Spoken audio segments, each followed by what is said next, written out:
Good morning and welcome to today's lesson. We're going to begin the lesson today with a matching game. We're going to match terms from the Declaration of Independence with their definitions. You can find the definition for these words on the Merriam-Webster's Dictionary website. I've posted the web address here, or you can just Google the Merriam-Webster Dictionary and it will be the first thing that comes up. Go ahead and pause the recording, and then once you've completed the activity, you can begin the recording again. Okay, good job getting through all the work. Now that you've begun the recording again, here's an answer key. You can take a minute just to check your answers. Alright, so for today's lesson, we're going to be talking about the Declaration of Independence. In this image here, this is actually an image of the Declaration of Independence. It's housed in the National Archives. In this week's lesson materials, there's a link to the National Archives. There's a lot of information about the Declaration of Independence, different transcripts, images like this here, and some general history, so it's a great resource, and if you're interested in it, it's a lot of fun. Okay, so for today's lessons, we have a couple of objectives that we're going to be looking for. We want you to describe the series of laws and taxes that were passed by the British Parliament leading up to the Revolutionary War. We will explain the steps taken by the colonists in response to oppression by the British. We're going to identify important vocabulary terms within the Declaration of Independence, and we're going to analyze the differences in perspective on the issues leading up to the Revolution presented by the Declaration of Independence in King George's speech before Parliament. Okay, so following the French and Indian War, really all of the conflict that led up to the Revolutionary War was a product of what happened after the French and Indian War. There was a series of actions taken by the British to try to help them recuperate some of the cost of fighting the French and Indian War and of governing now what was a much larger set of colonies than it had been before the French and Indian War. So the colonists thought that by fighting in the war, they had earned the right to explore and to settle the western frontier, and they thought of themselves as being British citizens, no different than anyone who lived in Great Britain. They thought that they had the same rights as those people. But the king and the parliament and the English government had spent £7 million to protect the American colonists from the French, and they felt that the colonists needed to pay some taxes to help them pay it back. If you convert that into today's dollars, that £7 million is $2,088,190,000. That's a huge amount of money. And they expected to spend even more each year following, because they had to keep 20 battalions in the colonies to protect and govern these new territories. And so this was a huge expense, and the British saw the colonies as a perfect source of income because they had grown rich during the war, and they had always been very lightly taxed. And so they felt that this was a good opportunity for them to be a little bit tougher, enforcing rules about smuggling, and to begin collecting taxes that they did not believe were going to be particularly egregious. And so they began with a series of laws. And for the colonists, though, this was like changing the rules in the middle of the game. They thought that they had a certain kind of relationship with the British where they were sort of allowed to govern themselves. They were going to allow to have a voice in what sort of taxes were taken, and that kind of thing. And that didn't happen. One of the first major events in this long series of events was the Proclamation of 1763, where colonists were not allowed to settle beyond the Appalachian Mountains. This was one of the main things that they had fought for. Many colonists had already begun to settle beyond the Appalachian Mountains, even before the French and Indian War was over. And a lot of people had a lot of money invested in land beyond the Appalachian Mountains. And to now not be able to see that investment, they were very upset. They felt like this was a break in trust. Also, the government began passing a series of laws raising taxes. They passed the Sugar Act in 1764, taxing the importation of sugar and molasses. In 1765, they passed the Stamp Act, which required colonists to pay a tax by buying a stamp for lots of different goods and documents like newspapers, pamphlets, books, legal documents, licenses and wills and that kind of thing. And also the Quartering Act. With the Quartering Act, colonists were not required to keep troops in their home, but rather were required to pay for the billeting of troops in their towns or cities. So they would put them up in warehouses and empty barns and things like that. But it was still an imposition on the colonists, and it came at great expense to the colonists as well. So This is just the beginning of these usurpations, and it continues on. In 1776, after the colonists have begun protesting and boycotting these different taxes, Parliament passes the Declaratory Act. It proclaimed to have complete authority over the colonies. And the colonists saw this as an assault on their rights as Englishmen. They had the right to have a legislature and to represent themselves in that local legislature, and that legislature had authority over them. And that for Parliament to claim that those legislatures were of basically no consequence was a huge slap in the face to the colonists. In 1776, they passed the Townshend Acts. They thought that this was going to be sort of a middle ground. They agreed to only tax goods that were shipped into the colonies. But this didn't really satisfy the colonists because it really, again, it cut into a lot of their business practices and added extra taxes and expense onto what they were doing. And again, part of the Townshend Acts was increasing writs of assistance, which allowed a customs officers to search anywhere, anytime, without saying what they were looking for. They saw this as a violation of their personal rights and looking and holding on to their private property. In 1773, they passed the Tea Act, which gave a monopoly to the East India Company to ship tea to the Americas. And so they shipped it directly to the Americas from India. And while this was cheaper, again, it cut into a lot of colonial business. They had made a lot of business bringing in tea from the Dutch East India Tea Company. And that was not allowed by the British, and so when they gave this monopoly over, it really cut into the profits of people who were bringing in tea other ways. So that's when you had the Boston Tea Party. Later in 1773, we talked about that a little bit in class last week. And in response to that, the Parliament passed the Coercive Acts, which were known as the Intolerable Acts here in the colonies. And so that included 5 different acts. The Boston Port Act closed the port of Boston. The Quebec Act granted land on the land of the Ohio River Valley to the Quebec colony and put it under royal governor control, which sort of permanently took settlement off the table for most of the American colonists. They passed the Massachusetts Government Act, which granted basic total control of the royal governor and disbanded portions of the legislature. The Administration of Justice Act, British officials charged with a crime were to be tried in England, and the colonists saw this as a means for the British to escape punishment for any injustices or crimes that they committed against the American people. That the British official would be just taken back to England and be acquitted there without any carrying out of justice. And they strengthened the Quartering Act of 1765, and they began to house a significant number of troops in Boston itself, which they saw as very oppressive. So in response to this, the colonists went through a series of congresses and grouping together of the different colonial authorities, trying to respond and protest against the British actions. So in 1765, they formed the Stamp Act Congress, seeking to the end of the Sugar and the Stamp Acts, but it was that followed with the Declaratory Act, where Parliament basically said you don't have any authority. Stop pestering us. After the Boston Tea Party and the passage of the Intolerable Acts, the First Continental Congress met to petition the king for repeal, and they called for a boycott of British goods, and they decided to meet again in a year if things didn't change. Well, nothing changed, so in May of 1775, the Congress met again for the Second Continental Congress.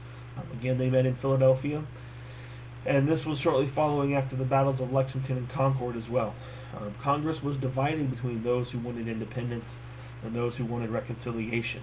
There was a big divide. Most of the southern states, New York and Pennsylvania, were really against independence in the beginning because they had a lot of money tied up in their relationship with Great Britain. And so it took a lot of serious debate and a lot of things that changed over that time in order for everyone to be convinced that independence was necessary. So in 1775, before they began the proceedings, they wanted to make an attempt, one last attempt to have King George make peace with them. And so they sent the Olive Branch petition. But it didn't work. King George never responded, and the war just escalated from there. In June of 1776, they passed the Lee Resolution, which called for a vote on declaring independence from Britain. So they commissioned 5 men to write a statement presenting the case for independence. So Thomas Jefferson was selected from among them, and he wrote the Declaration of Independence. They debated it for a few days in early July, and on July 4th, they voted to approve the Declaration of Independence, and copies were printed and sent to the colonies. On July 19th, the final state Congress approved the Declaration, and the final draft was written, and on August 2nd of 1776, the final copy of the Declaration was signed. So just a little bit about the Declaration of Independence itself. The committee that was formed comprised Thomas Jefferson, Benjamin Franklin, John Adams, Roger Sherman, and Robert Livingston. Jefferson was tasked by the committee to write the draft. He was a very eloquent writer, and he was well versed in political thought. He was a very well-educated man. And so Jefferson wrote a couple of drafts. He presented kind of his first full draft to Adams and Franklin, and they made a few suggestions. But then in July, it went back to the whole Congress, and they made further suggestions. This is where you have the removal of his desire to see slavery ended in the colonies, and a few other things as well. And the final declaration was agreed upon on July 4th. So Jefferson was heavily influenced, as were most of the people at this time, by the writings of a number of important European political philosophers. People like Jean-Jacques Rousseau, Montesquieu, Hobbes, that's Hobbes the philosopher, not Hobbes the tiger, and most importantly John Locke. His two treatises of government was very influential, and you can see the influence in the Declaration of Independence directly. He believed in natural law, that man had natural rights that were just part of this life. And he called them life, liberty, and property. Thomas Jefferson changed that a little bit in writing the Declaration as life, liberty, and the pursuit of happiness. So I wanted to read with you the Declaration of Independence. I think it's important that we read these things. It's a lot of language we don't usually use in our day and time. It's written in a much different style than something like this would be written today. But I think it's a powerful document, and it has a very important message. So I'm going to read a portion of it here. You can read along with me, or you can just pause and read it yourself. Either way is fine. All right. When in the course of human events it becomes necessary for one people to dissolve the political bands which have connected them with another, and to assume among the powers of the earth the separate and equal station to which the laws of nature and nature's God entitled them, a decent respect to the opinions of mankind require that they should declare the causes which impel them into the separation. We hold these truths to be self-evident, that all men are created equal, and that they are endowed by their Creator with certain unalienable rights, that among these are life, liberty, and the pursuit of happiness, that to secure these rights governments are instituted among men, deriving their just powers from the consent of the governed, that whenever any form of government becomes destructive of these ends, it is the right of people to alter or to abolish it, and to institute new government, laying its foundation on such principles and organizing its powers in such form as to them shall seem most likely to affect their safety and happiness. Prudence, indeed, will dictate that governments long established should not be changed for light and transient causes, and accordingly all experience hath shown that mankind are more disposed to suffer, while evils are sufferable, than to right themselves by abolishing the forms to which they are accustomed. But when a long train of abuses and usurpations, pursuing invariably upon the same object, invents a design to reduce them under absolute despotism, it is their right, it is their duty to throw off such government, and to provide new guards for their future security. Such has been the patient sufferance of these colonies, and such is now the necessity which constrains them to alter their former systems of government. The history of the present King of Great Britain is a history of repeated injuries and usurpations, all having in direct object the establishment of an absolute tyranny over these states. To prove this, let facts be submitted to a candid world.